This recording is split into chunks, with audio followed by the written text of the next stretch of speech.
믿습니다. 주님은 보이지 않지만 우리와 함께 하시며 우리의 예배를 기뻐 받으시는 주님이신 줄 믿습니다.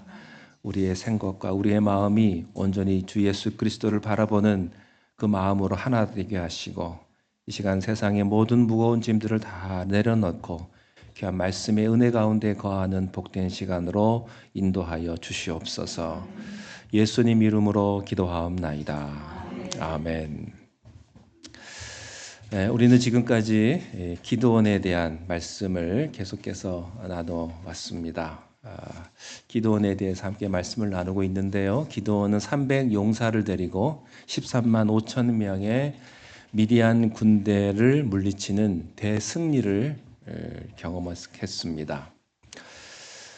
전쟁이 끝난 이후에 이스라엘 백성들이 왕이 되어달라고 하는 백성들로부터 왕이 되어달라고 하는 그 요청을 거부하고 그는 그 영광을 하나님 앞에 돌리고 그 자리에서 한 걸음 물러섭니다. 그런데 거기까지는 정말 잘했는데 그 다음부터 문제가 시작이 됩니다. 기드온은 이스라엘 백성들에게 전쟁에서 탈취한 금 귀고리를 요구했고요. 그것을 가지고 와서 그것으로 황금 에봇을 만들었습니다.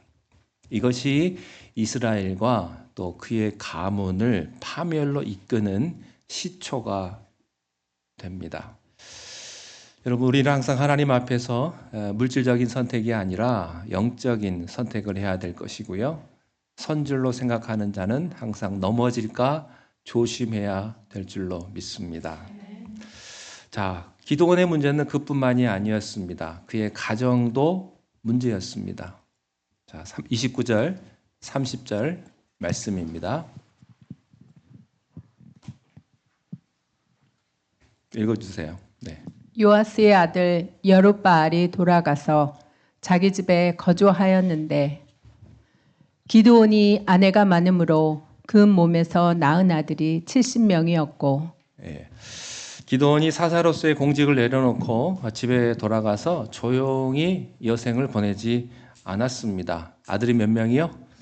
70명. 아들만 70명입니다. 그러니 얼마나 자식이 많았겠습니까? 자식이 그렇게 많다는 이야기는 무슨 얘기입니까? 부인이 그만큼 많다는 이야기예요. 여러분, 일부 다처제는 하나님이 장려하신 일이 결코 아닙니다. 그 당시에 많은 아내를 두는 사람은 왕밖에 없었어요. 그러니까 그는 왕은 아니었지만 왕과 같은 그런 권력을 누리는 사람이었다고 하는 것이죠. 기드온이 비록 왕이 되기를 거절했지만 기드온의 위세는 왕과도 같았습니다. 이스라엘에 내노라 하는 집안들이 모두 자기의 딸들을 기드온에게 시집 보내서 정략 결혼을 통해서 정치적인 위상을 가지려고 했었던 것이죠. 제가 예전에도 한번 말씀드린 적이 있는데 제 고등학교 동기 중에 판사인 친구가 하나 있는데 요즘에는 사법고시를 보지 않고 로스쿨이 있어서 그 학교를 졸업하면 이제 임용이 되긴 하는데요. 옛날에는 사법고시를 본 다음에 사법연수원에 들어가요. 사법연수원에 들어가 있는데 어떻게 알았는지 전화가 그렇게 오더랍니다. 여자 한번 만나보라고. 맞선이 그렇게 나는 약혼을 했기 때문에 이제 사법연수원을 마치면 이제 결혼을 앞두고 있습니다. 그래도 한번 만나보라고. 아마 자기들한테 떨어지는 돈이 굉장히 많았나 봅니다. 사람들은요, 어떻게 하면 정략 결혼을 통해서 자기 가문을 조금 권력을 좀 유지해 볼까. 그래서 건설회사에서 전화가 많이 오고 의사들이 전화가 많이 오고 그랬답니다. 아마 그런 것은 지금이나 예나 다 똑같은 사람들의 그런 마음인가 봅니다. 근데 문제는요, 기드온도 그게 나쁠 게 없다고 생각을 했어요. 힘있는 집안들과 혼인 동맹을 맺으면 자기의 세력이 공고해질 것이라고 생각을 했던 것이죠. 그런데 그 당시는 부인 한 명을 데려오는 데에 지참금을 엄청나게 지불해야 했던 때였어요. 기드온이 그렇게 많은 부인을 두었다는 이야기는 그만큼 돈을 많이 썼다는 이야기고, 여러분, 기드온이 돈이 어디서 났겠습니까? 다 백성들이 기드온에게 갖다가 바친 거예요. 기드온은 왕이 아니었지만 이것이 첫 세금 형태가 되어 버린 것입니다. 27절에 보니까 그들은 자색 의복과 사슬과 폐물을 바쳤다 이렇게 되어 있는데요. 자색 의복은 그 당시에 극상류층의 부자들이나 입는 그런 옷이었습니다. 기드온은 왕이 되지 않겠다고 그렇게 말은 했지만 어떻게 하다 보니까 실제 삶은 왕 못지않은 그런 삶을 누리게 되었던 거죠. 그래서 우리는 그 사람이 하는 말이 아니라 그 사람의 삶, 그 사람의 행동을 봐야 됩니다. 그 사람의 말을 듣고 그 사람을 평가하지 마십시오. 그 사람의 모습을 보고 그 사람의 행동을 보고 그 사람이 평가되는 것이죠. 하나님께서 처음 기드온을 부르셨을 때만 해도요, 기드온 자기 자신은 가장 작은 자라고 그렇게 말하는 겸손이 있었습니다. 그런데 하나님이 주신 승리가 그를 크게 만들었을 때 그는 변하기 시작을 했던 거죠. 그래요. 사람은 자리에 앉으면 다 그렇게 변하나 봐요. 성공은요, 신실한 사람도 소리 없이 변질시키는 힘이 있습니다. 나는 다르다고 말하지 마십시오. 나는 절대 안 그래. 어떻게 될지 사람 일을 알지 못하는 거거든요. 미디안을 물리친 뒤에 백성들의 환호를 들으면서 기드온은 서서히 도취되기 시작을 했던 거예요. 내가 나라를 구했으니까 이 정도는 누리는 게 당연하다 하는 거죠.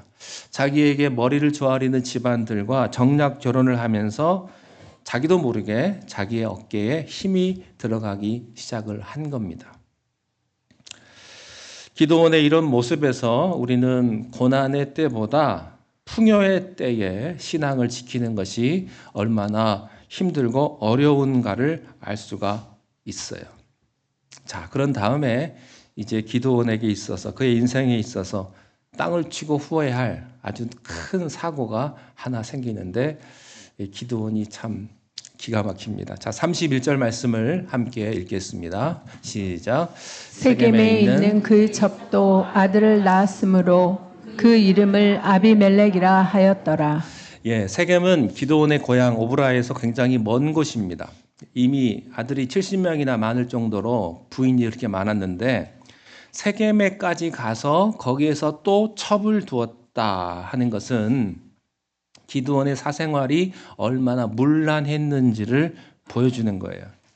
그 세겜에서 난 첩에게서 난 아들의 이름이 나오는데 아비멜렉입니다. 아비멜렉. 재미있는 것은 70명의 아들의 이름은 한 사람도 나오지 않는데 오직 이 사람 이름만 나와요. 정실에게서 나온 아들들의 이름은 하나도 안 나오는데 후첩인 가장 마지막에 얻은 이 아들의 이름 아비멜렉만 나오는 이유가 있습니다. 이 아비멜렉의 뜻은요, 나의 아버지는 왕이다 그런 뜻입니다. 이 첩이 보통이 아닌 이유가요, 자기 아들은 비록 정실의 자식이 아니지만 기드온의 씨를 낳으면서 이 여인은 자기 아들을 기드온의 대를 잇는 그 다음 왕으로 만들어야 되겠다라고 하는 생각이 있었던 거죠. 그래서 아들에게 너의 아버지는 왕이야 라는 뜻의 이름을 지어주게 된 것입니다. 자, 그래서 이 아비멜렉의 이름이 나오는 이유가 있는데 이 정통성이 없는 기드온의 씨앗 아비멜렉이 그 다음 장인 9장에서 기드온의 집안을 온통 피바다로 만드는 엄청난 비극의 주인공이 된다는 것을 우리들에게 보여줍니다. 그래서 이름이 나오는 게 이게 좋은 게 아니에요. 기드온이 죽고 나서 이스라엘이 타락하기 시작을 합니다. 자, 33절을 함께 읽겠습니다. 시작. 기드온이 이미 죽음에 이스라엘 자손이 돌아서서 바알들을 따라가 음행하였으며 또 바알 브릿을 자신의 신으로 삼고. 자, 우리가 어떤 사람을 평가하려면요, 그 사람이 죽고 난 뒤에 그 흔적이 어떠했는지를 우리가 보면 되는데, 기드온은 자기가 뿌린 그 씨앗이 얼마나 큰 재앙이 되었는지 아마 죽고 나서 하늘에서 보았다면 하나님 앞에 고개를 들지 못했을 거예요. 기드온이 죽자마자 이스라엘 사람들이 기다렸다는 듯이 바알 숭배로 돌아서 버립니다. 기드온의 별명이 무엇이었습니까? 여룹바알이었어요. 이 말의 뜻은 바알을 이겼다, 바알을 부셨다 이런 뜻이거든요. 하나님의 부르심을 받았을 때 바알 우상을 척결하는 것으로 시작한 사람이 기드온이었습니다. 그런 용사 여룹바알이 이제는 바알브릿 바알과 언약을 체결하는 백성들의 노골적인 우상 숭배의 길을 그가 열어주게 된 거죠. 자, 그러고 나니까 이제 기드온의 집안도 망하기 시작을 해요. 34절, 35절 읽겠습니다. 시작. 이스라엘 자손이 주위의 모든 원수들의 손에서 자기들을 건져내신 여호와 자기들의 하나님을 기억하지 아니하며 또 여룹바알이라 하는 기드온이 이스라엘에 베푼 모든 은혜를 따라 그의 집을 후대하지도 아니하였더라. 네, 이스라엘 백성들이 하나님에게서 등을 돌리고 나서 또 기드온의 집안도 등을 돌립니다. 그렇게 많은 돈을 갖다 주고 아부를 했는데 이제 기드온이 죽고 나니까 기드온의 집안도 모르는 척하는 거예요. 여러분, 하나님 거부하는 사람들은요 참 무섭습니다. 하나님을 잊어버린 자들이 하나님의 종을 잊어버리는 것은 결코 놀라운 일이 아니죠. 기드온이 만약에 남은 여생 동안에 이스라엘 백성들을 철저하게 하나님을 따르는 백성들이 되도록 그렇게 가르쳤다면 이스라엘 백성들은 하나님도 높였고 또 기드온의 집안도 돌봤을 거라고 생각이 돼요. 그런데 기드온은요 많은 여인들을 아내로 삼고 많은 물질에만 관심을 가졌던 거죠. 기드온이 영적인 지도자로서 제대로 할 일을 하지 못하니까 백성들이 하나님도 버리고 또 기드온도 버리게 된 것입니다.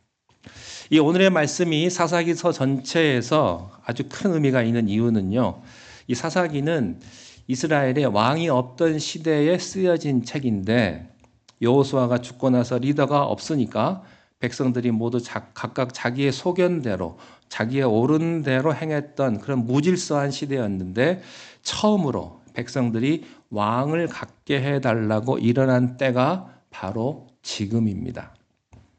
하나님께서 이미 오래전에 이런 상황이 일어날 것을 아시고 모세를 통해서 이런 일이 생겼을 때 어떻게 해야 될 것인가를 이미 말씀해 주신 적이 있어요.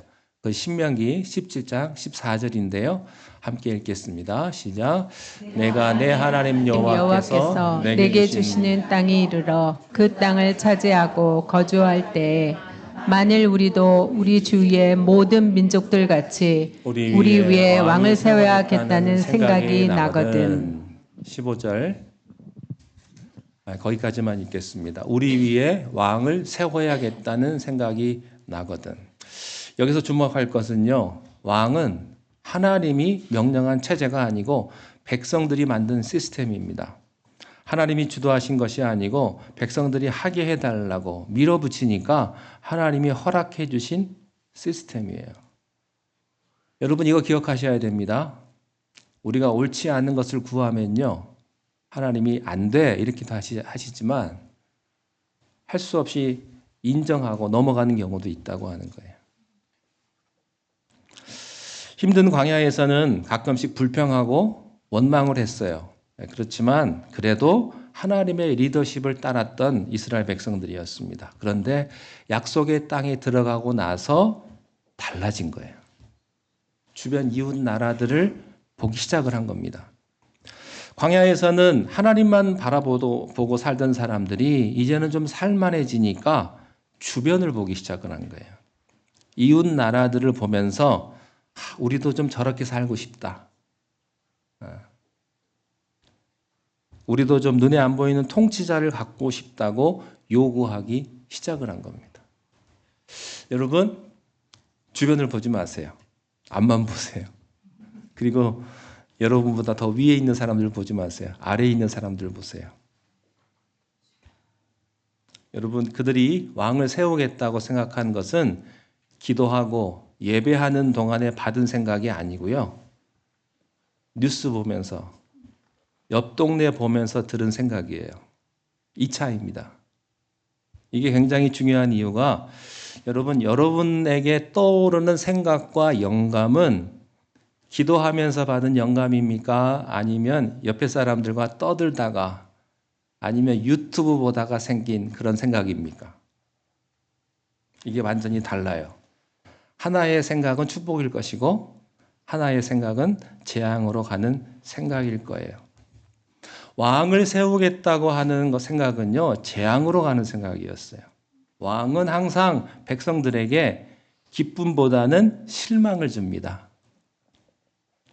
세상의 어떤 왕에 대해서도 우리가 지나친 환상을 가져서는 안 된다고 하는 거예요.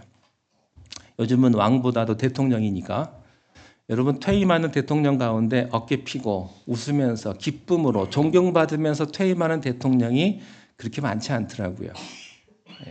취임할 때의 대통령과 퇴임 때의 대통령은요, 하늘과 땅 차이입니다. 권력은 그만큼 사람을 추하게 만들고요, 무너뜨리는 힘이 있다는 거예요. 그런데 이런 권력자들을 우리가 욕하고 비방을 하지만 그 사람 누가 세웠습니까? 다 우리가 세운 거 아닙니까? 윈스턴 처칠이 이런 말을 했어요. 지도자 욕하지 마라. 그 사람 당신이 뽑았다. 그리고 그 시대의 지도자는 그 시대 국민들의 수준이다. 그런 말을 했습니다. 독일 태생의 아주 유명한 정신분석학자인 에릭 프롬이라고 하는 사람이 있습니다. 이 사람은 굉장히 세계적으로 유명한 사람인데요. 독일에서부터 도망을 가서 미국에서 활동을 했던 학자예요. 나치 정권이 들어서자마자 미국으로 망명한 인물입니다. 그가 1941년에 2차 세계대전 발발 초기에 자유로부터의 도피, Escape from Freedom이라고 하는 책을 썼는데 이 책은 정치학을 공부하는 사람들은 반드시 읽어야 되는 책이에요. 거기서 그가 던진 질문이 그런 거예요. 히틀러는 쿠데타로 집권하지 않았다. 세계에서 가장 지성인이라고 한 독일 사람들이 민주주의로 투표로 선출한 사람이다. 그렇다면 왜 이렇게 독일인들은 그런 괴물 같은 인간에게 투표를 했을까 하는 거예요. 그 이유는 에릭 프롬이 이렇게 대답을 합니다. 독일인들이 자유를 누릴 줄 몰랐기 때문이다. 여기도 설명이 좀 필요한데요. 독일이 1차 대전, 2차 대전을 다 일으키지 않았습니까? 근데 1차 세계대전에서 패배한 다음에 큰 충격에 빠졌어요. 왜 우리가 이렇게 사람들을 죽이고 이런 파괴적인 전쟁을 했을까? 이것은 분명히 황제 중심의 독일 절대 군주제 때문이었다. 그래서 우리는 이 전제 군주제, 왕이 있는 나라를 하면 안 된다. 그래서 바이마르라고 하는 민주공화정을 세웠습니다. 이제 민주주의로 가자. 민주주의가 해답이다. 그런데 이 민주주의를 처음 해보다 보니까 큰 혼란이 생겼어요. 모두가 다 자기 정당을 만들고 자기 목소리를 내고 그렇게 하다 보니까 독일이 그 전후에 그 극심한 사회 혼란이 생기게 되었고 무엇보다도 세계 경제 대공황을 헤쳐나갈 수가 없었던 거죠. 이 독일 사람들이 불안했습니다. 민주주의가 좋은 것이 아니구나. 이 문제를 풀고 나갈 강력한 지도자가 필요하다. 이때 아돌프 히틀러라는 인간이 나오게 된 거예요. 독일인들은 자기들이 이렇게 된 이유는요, 이렇게 생각하는 거예요. 연합군에게 너무나 쉽게 복종을 해서 그렇고 돈을 다 유대인들이 다 가져갔기 때문이다. 그래서 유대인들을 다 잡아야 되고 그들의 돈을 다 뺏어야 되고 순수한 게르만 민족의 나라를 세워야 된다. 이런 말에 사람들이 혹해가지고요, 히틀러를 대통령으로 뽑은 거예요. 그런데 이것이 독일인들만의 문제가 아니에요. 모든 사람들은 다 정치적으로 양극단을 왔다 갔다 하는 성향이 있다고 에릭 프롬은 말하고 있습니다. 인간은 한편으로는 우리는 모든 권위에 저항하면서 내 마음대로 살겠다고 하는 성향이 있지만 그러다가 불안해지면 강력한 지도자가 나와서 나를 살려줬으면 좋겠다라고 하는 마음이 있다는 거죠. 이스라엘 백성들이 그랬습니다. 각자 자기 소견대로 행하던 사사시대에 지친 그들은요, 이제 왕이라고 하는 강력하고 눈에 보이는 독재자의 통치를 원했던 거예요. 이런 것과 비슷합니다. 자기가 결정을 다 해놓고 거기에 대한 책임은 지지 않고 자기가 결정하지 못하니까 다른 사람에게 결정하라고 하는 거예요. 그런데요, 사람은 이 두 가지를 다 만족하지를 못해요. 자기가 해놓고 어떤 것이든 따르겠다고 말해놓고 막상 그 말에 순종하지 않고 따르지 않는 것이 또 인간이거든요. 이스라엘 백성들은 눈에 보이지 않는 왕이 그들에게 계시다는 사실을 몰랐습니다. 그들을 다스리는 영원한 왕이 계신데 이런 왕을 볼 수 있는 영성이 그들에게 없었던 거죠. 여러분, 우리는 이 세상에 어떤 왕도 예수님 같은 왕이 없다는 것을 알아야 합니다. 하나님께서는 그래서 우리들에게 비록 우리가 이 땅에 육체를 입고 살지만 영원한 왕이신 예수님의 다스림을 받도록 해놓으신 거죠. 우리의 왕이신 예수님은 섬김의 모습을 실천하셨어요. 언제나 병든 자, 소외된 자, 낮은 자와 함께 하셨어요. 그리고 자기의 목숨을 십자가에 아낌없이 내어주신 분이 바로 우리의 왕 예수 그리스도이십니다. 예수님을 자기의 왕으로 모신 사람들은 날마다 그분의 인도와 그분의 평화를 경험하게 될 겁니다. 그래서 우리가 언제 어디서나 왕이신 예수님의 음성을 듣고 그분의 다스림에 순종하는 그런 하나님의 백성임을 믿고 또한 그 주님의 인도하심을 날마다 따르는 여러분들이 되시기를 주님의 이름으로 축원합니다. 기도하겠습니다.